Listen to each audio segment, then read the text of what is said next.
दीपावली के दिन हमारे देश का प्रधानमंत्री सीमा पर जवानों के बीच में दिवाली मना रहे हैं और राष्ट्र की राजधानी दिल्ली में पिछले 10 महीने से एसएससी के जो छात्र हैं 54,000 छात्र युवा अपने भविष्य को बचाने के लिए स्ट्रगल करते आ रहे हैं। हमारे देश के अंदर 30 से 35 रुपए लीटर का पेट्रोल डीजल और मैं कहता हूँ 300 रुपए गैस का सिलेंडर आप सब लोगों को 3 गुनी महंगी कीमत पर बेचा जा रहा है।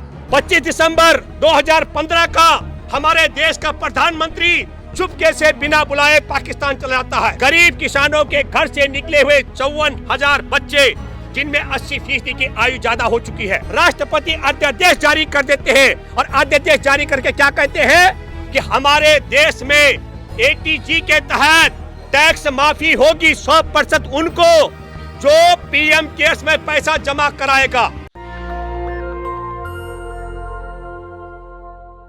नमस्कार, मैं हूं भूपेंद्र रावत और मैं आज आपके साथ बात करूंगा। हमारा देश बताया जा रहा है सबसे सुरक्षित हाथों में है और वो सुरक्षा किस प्रकार की है मैं बताना चाहता हूं। 2018 में एसएससी के जीडी ग्रेड के करीब 54,000 से ज्यादा छात्र जो हमारे देश में सैनिकों की वो पढ़ाई करने के बाद टेस्ट क्लियर कर चुके थे, फिजिकल टेस्ट क्लियर कर चुके थे, उनकी नियुक्ति भर होनी थी 2018 से लेकर के और पिछले 10 महीने से संघर्ष कर रहे हैं। 54,000 में से 80% से ज्यादा युवाओं का भविष्य आधार में लटक गया क्योंकि उनकी एज बढ़ चुकी है। ये मैं इसलिए कहना चाहता हूं कि सुरक्षित और असुरक्षित का मामला हमारे देश के अंदर सीआरपीएफ से लेकर के सीआईएसएफ, आईटीबीपी से लेकर के असम राइफल तक और तमाम इन जगहों पर जो है 1,10,000 से ज्यादा वैकेंसियां जवानों की खाली है। एक तरफ सरकार संसद में बताती है कि 1,10,000 जवानों की जरूरत है हमको सीआरपीएफ में, सीआईएसएफ में, एसएसबी में, आईटीबीपी में, असम राइफल में, और दूसरी तरफ भारत के गरीब किसानों के घर से निकले हुए 54,000 बच्चे जिनमें 80% की आयु ज्यादा हो चुकी है और फिर कहा जा रहा हमारा देश सुरक्षित हाथों में है।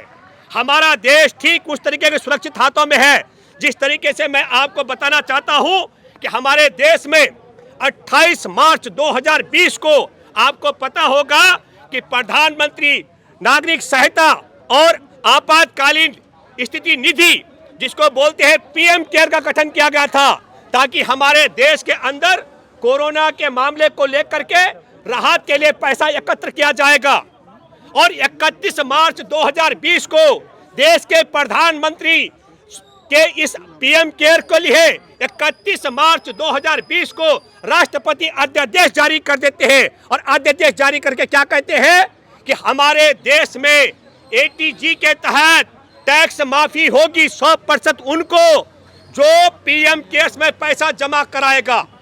और सितंबर 2021 में दिल्ली हाई कोर्ट के अंदर प्रधानमंत्री कार्यालय से जवाब दिया जाता है पीएम केयर सरकार का नहीं, ये प्रधानमंत्री नागरिक सहायता और आपातकालीन स्थिति निधि का जो खजाना है ये सरकार का नहीं है, ये निजी है नरेंद्र मोदी का। ये हमारे देश के सुरक्षित हाथ हैं। आपको सोचना चाहिए। अमानत में खयानत का मामला है। मैं तीसरा जिक्र करना चाहता हूं। 25 दिसंबर 2015 का हमारे देश का प्रधानमंत्री चुपके से बिना बुलाए पाकिस्तान चला जाता है और 2 जनवरी 2016 को पठानकोट एयरबेस पर हमला हो जाता है, आतंकी हमला। और जब आतंकी हमला होता है तो पाकिस्तान के आईएसआई को बुलाया जाता है। हमारा देश इतने सुरक्षित हाथों में है कि 15 जून 2020 को गलवान घाटी में चीनी सैनिक हमारे जवानों को पीट कर हत्या कर देते हैं और 19 जून 2020 को ऑल पार्टी मीटिंग के बाद देश का प्रधानमंत्री कहता है कोई नहीं घुसा है, कोई नहीं घुसाया है, हमारी जमीन पर किसी का कब्जा नहीं है।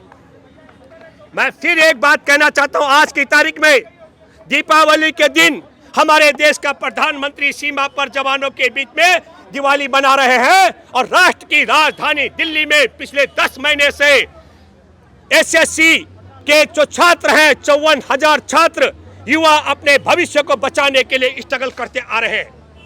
मैं मेरे दोस्तों आपके माध्यम से फिर कहना चाहता हूं, कई लोग बार बार सवाल करते हैं, आपने देखा बड़े बड़े विज्ञापन लग रहे हैं, क्या कारण है कि भारत के अंदर 1,10,000 से ज्यादा वैकेंसियां हो और 54,000 छात्र 2018 में लिखित टेस्ट पास कर चुके हो, भौतिक टेस्ट पास कर चुके हो और उसके बावजूद उनकी नियुक्ति नहीं हो रही हो? कारण बड़ा साफ है, सरकार के खजाने में पैसा नहीं है। अब सरकार के खजाने में पैसा नहीं है, पैसा कहां गया? ये बड़ा सवाल, अहम सवाल है। हमारे देश के अंदर 30 से 35 रुपए लीटर का पेट्रोल, डीजल और मैं कहता हूं 300 रुपए गैस का सिलेंडर आप सब लोगों को 3 गुनी महंगी कीमत पर बेचा जा रहा है। क्या कहा जा रहा है? हम मुफ्त टीका लगाएंगे। 3 गुना आपसे पेट्रोल, डीजल और गैस की कीमत लेकर के 3 गुना लेकर के आपको मुफ्त टीका लगेगा। हमारे देश की तमाम सरकारी संस्थान बेच करके, संस्थानों में मैं बताना चाहता हूं अभी 26,700 किलोमीटर सड़कें भी बेची गई है, 1,400 किलोमीटर रेलवे पटरियां बेची गई है। हमारे देश के अंदर मैं दूसरा खेल बताता हूं आपको। 2018 में भारत में मोदी सरकार ने एक कानून बनाया। पूरे भारत में क्या होने वाला है? ये 54,000 जवानों के भविष्य का सवाल ही नहीं है। जितने लोग राष्ट्रीय राजमार्गों के इर्द गिर्द जिनकी दुकानें चल रहे हैं, जो रेहड़ी पटरी लगाते थे, जिनके घर बने हुए, उनके खिलाफ एक काला कानून बनाया गया। क्या काला कानून है? राष्ट्रीय राजमार्ग से 30 मीटर की दूरी तक कोई दुकान, कोई ढाबा, कोई व्यवसाय आपका नहीं बचेगा। और 2021 में सरकार 26,700 किलोमीटर की सड़क बेच राष्ट्रीय राजमार्गों को नीलाम कर देती है। हमको ये सोचना चाहिए, जिस तरीके से हमारे किसान अभी आपको मालूम हो 11 महीने से खुले आसमान के नीचे बैठे हुए हैं। 700 से ज्यादा किसानों की शहादत हो चुकी है। लखीमपुर खीरी में आपने देखा किसानों का कैसे नरसंहार किया गया। उसके बाद अंबाला में भी और दूसरी घटनाएं भी किसानों को कुचलने की हुई है। मैं ये बात इसलिए कहना चाह रहा हूं कि हमारे देश में पहले अदानी के गोदाम बन जाते हैं और बाद में हमारे देश में मंडी व्यवस्था को खत्म करने के लिए, किसानों को बंधुआ मजदूर बनाने के लिए और हमारे देश के उपभोक्ता को लुटवाने के लिए 3 काले कानून लाए जाते हैं। हमारा देश इतने सुरक्षित हाथों में बचा हुआ है। हम कहना चाहते हैं फिर आपको, कई मित्र कहते हैं कोरोना पर सवाल नहीं होना चाहिए। कोरोना पर सवाल इसलिए होना चाहिए कि 30 जनवरी को हमारे देश में एक मामला उजागर हो गया था 2020 में। तब नरेंद्र मोदी को विश्व स्वास्थ्य संगठन ने भी कहा था, इसको कोरोना आपातकाल बताया गया था विश्व में, और नरेंद्र मोदी की सरकार ने उधर ध्यान नहीं दिया क्योंकि हमारा देश ऐसे सुरक्षित हाथों में बस है क्योंकि उससे पहले कोरोना फैलाना था। कोरोना फैलाने के लिए नमस्ते ट्रम्प कराया गया और मध्य प्रदेश की सरकार गिराने के बाद फिर हमारे देश में तालाबंदी कर दी गई। ये सवाल भी मैं आप सबको करना चाहिए। हमसे कहा जाता है 2 गज की दूरी, मास्क जरूरी। अगर 2 गज की दूरी नहीं रखेंगे, मास्क नहीं लगाएंगे तो चालान करता है पुलिसकर्मी। पर हमारे देश का प्रधानमंत्री, अभी आपने देखा होगा विदेश में संयुक्त राष्ट्र संघ के महासचिव के गले पड़ गया। दुनिया के अखबारों ने छापा, एक नालायक की गलती की सजा, एक नालायक की मूर्खता की सजा हमारा पूरा भारत भुगत रहा है क्योंकि भारत के लोग बड़े बदनाम हो गए, ऐसे गले पड़ता है। तो आपने देखा न 2 गज की दूरी न मास्क जरूरी। मैं आपके माध्यम से कहना चाहता हूं, क्या नरेंद्र मोदी विज्ञापन करने गए थे कि हमारे देश का जो कोरोना का टीका है उसको लगाने की बाद देह पर किसी भी कीमत पर कोरोना के वायरस का भय नहीं होता है? या ये कोरोना का भय और ये टीका और मास्क हमारे देश के आम जनता को पिटवाने, लुटवाने के लिए किया जा रहा है? इसलिए मैं कहना चाहता हूं आपके माध्यम से, देश की सीमा पर जवानों को मरवाने के बाद कहना कोई कब्जा नहीं हुआ है। भारत में कोरोना राहत के लिए पीएम केयर का गठन कराना, राष्ट्रपति से अध्यादेश जारी करवाना, देश के सरकारी कर्मचारियों की तनख्वाह में से डकैती डाल करके उनका हिस्सा वसूलना पीएम केयर्स के लिए, और बड़ी बड़ी कंपनियों से हजारों हजार करोड़ रुपए की डकैती डलवाना, और 2021 में दिल्ली हाई कोर्ट में यह बताना कि यह नरेंद्र मोदी के बाप की संपत्ति है, राष्ट्र की संपत्ति नहीं है। इससे बड़ा धोखा क्या हो सकता है कि प्रधानमंत्री नागरिक, आप समझ लो, पहले पीएम केयर्स प्रधानमंत्री के नाम पर और पीएम पर शामिल हो और उस पे यह कहा जाए कि यह प्रधानमंत्री का नहीं, यह नरेंद्र मोदी की संपत्ति का मामला है। मैं फिर आपके माध्यम से कहना चाहता हूं कि सड़क पर किसान और किसानों के बेटे करीब करीब 54,000 युवा पिछले 11 महीने से संघर्षरत है।